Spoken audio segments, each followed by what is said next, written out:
So sweet talaga ni Papi Paulo. Palaging pinoprotektahan si Kimi, actress, inakbayan, with holding hands pa.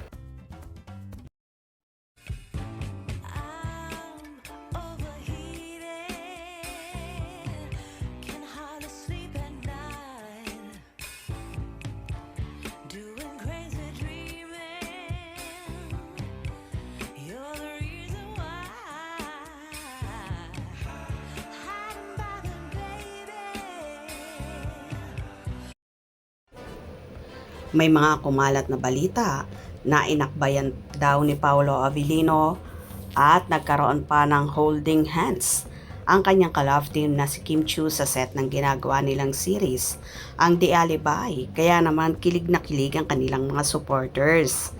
May nag-post din ng ganito. Pasulyap-sulyap si Ate Kim.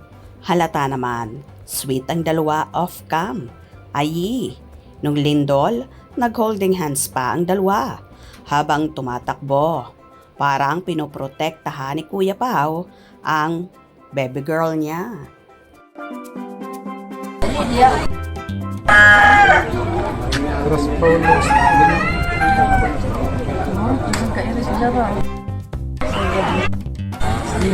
Kanina.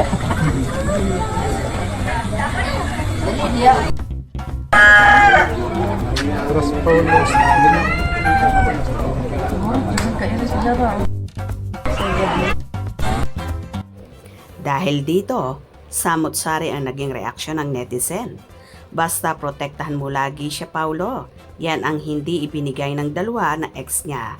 Alam ko naman na hindi mo siya pababayaan. Ingat kayo palagi, Kim and Paulo. Hashtag Kim Pao forever. Hashtag Paolo Avellino. Hashtag Kim Chiu. Hashtag The Alibi. Kung hindi siya kayang protektahan ni Paulo, daming nakapila na handang magprotekta kay Kimi. God bless you more, Kim Pao. Uy, ayi, love this.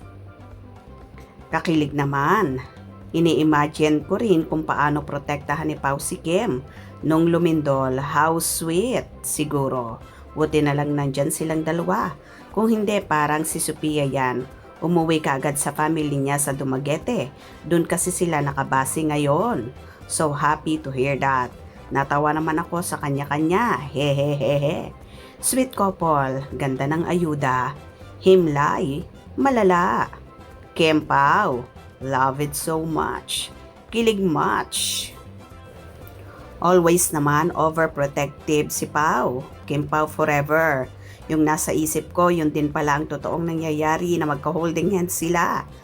Ay, matamis pa sa panot siya. Ay sus. Sa lakas nga ng naganap na lindol, sino nga ba ang hindi mapapakapit at mapapa-holding hands? Sabay takbo. O diba? So sweet talaga ng Kim Pao. Kinilig ba kayo? Hope you enjoyed. Please subscribe for more info.